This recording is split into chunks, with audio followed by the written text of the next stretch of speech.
నమస్తే, welcome to my channel Yatra vlogs. ఈరోజు video ఏంటంటే, మనం పండగలప్పుడు రోజు పూజకి దేవుడికి పూలు పెడతాం కదా. ఆ పూలతోటి మనం ఇంట్లోనే ధూప్ స్టిక్స్ ఎలా చేయాలో చూద్దాము. పండగలప్పుడు అయితే పూలు ఎక్కువగా ఉంటాయి కదా, దేవుడికి పెట్టినవి అవి పారేయకుండా మనం ఇలాగా ఇంట్లోనే ధూప్ స్టిక్స్ చేస్తే చాలా ఆరోగ్యంగా ఉంటుంది. మనకి ఇల్లంతా కూడా బాగా మంచి సువాసనలతోటి బాగుంటుంది అనమాట. ఆ పూలు మనం ఎటు పారేయకుండా కూడా చేయొచ్చు.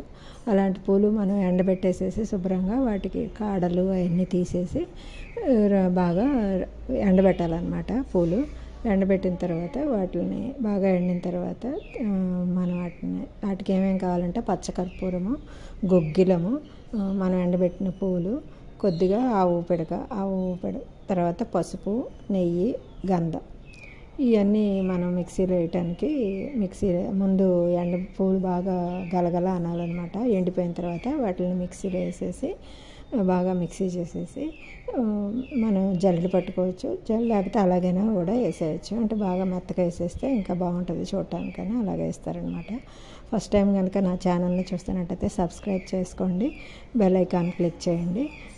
అలాగే మనకు ఆవు ఉంది పొలంలో, దాని పేడతో మనకి ఆవు పిడకతోటి రోజు దోపు వేసుకుంటే ఇంట్లో చాలా మంచిది కదా. అందుకని అది కూడా ఎండబెట్టేసి కొద్దిగా మిక్సీ వేసేసి అది పొడి చేసేసి దాంట్లో వేసాం. అలాగే సాంబ్రాణి కూడా పొడి చేసేసి దాన్ని జల్లిచ్చేసి అది కొద్దిగా, తర్వాత గుగ్గిలం ఉంటుంది కదా దాన్ని కూడా మెత్తగా పొడి చేసేసి మళ్ళీ జల్లిచ్చేసి దాన్ని కూడా ఈ పొడిలో మనం ఎండబెట్టిన పూల పొడి ఇవన్నీ ఉన్నాయి కదా వాటన్నిటిలో వేసేసి కలిపేసి చేసేయచ్చు. తర్వాత దాంట్లోకి మనం ఆవు నెయ్యి, గంధం, పచ్చకర్పూరం ఉంటుంది కదా, పచ్చకర్పూరం చాలా మంచిది, సువాసన చాలా బాగుంటుంది. అందుకని పచ్చకర్పూరం కొద్దిగా తీసుకుని చేత్తో నలిపేస్తే నలిగిపోతుంది అనమాట. అలాగే మామూలు కర్పూరం బిళ్ళలు ఉంటాయి కదా అవి కూడా తీసుకుని మనం చేత్తో నలిపేసి దాంట్లో వేసేసుకుంటే అది చాలా బాగుంటుంది. ఈ ధూప్ స్టిక్స్ మనం ఇంట్లోనే ఈజీగా తయారు చేసుకోవచ్చు. తర్వాత గంధం వేసుకుంటే చాలా మంచిది అనమాట. గంధం కూడా సువాసన బాగుంటుంది. ఇవన్నీ మనం కలిపేసుకొని దాంట్లో మనం ఆవు నెయ్యి వేసేసుకొని శుభ్రం మొత్తం బాగా కలిపేసుకోవాలన్నమాట. ఆవు నెయ్యి వేసి మొత్తం కలిపేసిన తర్వాత అది మనకి స్టిక్ లాగా అవ్వదు.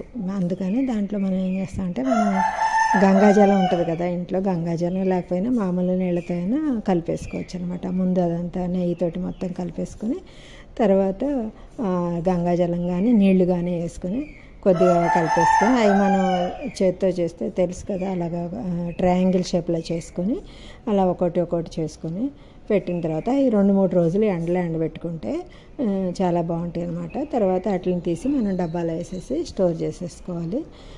డబ్బాలో వేసి పెట్టేసుకున్నాక మనం రోజు ఒకటి దేవుడి దగ్గర పూజ చేసుకునేటప్పుడు వెలిగించుకోవచ్చు. తర్వాత లేకపోతే సాయంత్రం పూట అయినా ఇంట్లో మనకి బాగా పాజిటివ్ ఎనర్జీ రావాలన్నప్పుడు కూడా మనకి ఇలాంటి వెలిగించుకోవచ్చు అనమాట. ఎందుకంటే హెల్తీగా ఉంటుంది, అన్నీ మన ఇంట్లోయే కదా చేసుకున్నాయి. అందుకని అలా పూజ చేసుకునేటప్పుడు నేను పెట్టాను అనమాట. పూజ చేసేటప్పుడు చూడండి పొగ వస్తుంది, దాంట్లో పెట్టాను దేవుడికి పూజ చేసిన రోజు ఇవాళ. అలాగే మీరు కూడా ఇలాగ ఇంట్లోనే ఎక్కువ పూలు ఉన్నప్పుడు పండగలప్పుడు ఎక్కువ పూలు వస్తాయి కదా, ఆ పూలతోటి ఇలాగ చేసుకుంటే మనకి న్యాచురల్గా ఉంటుంది, హెల్తీగా ఉంటుంది. అలాగే మనకు ఖర్చు కూడా చాలా తక్కువగా ఉంటుంది. ఇంట్లో కూడా మంచి వాసనతోటి బాగుంటుంది. వీడియో నచ్చినట్టయితే లైక్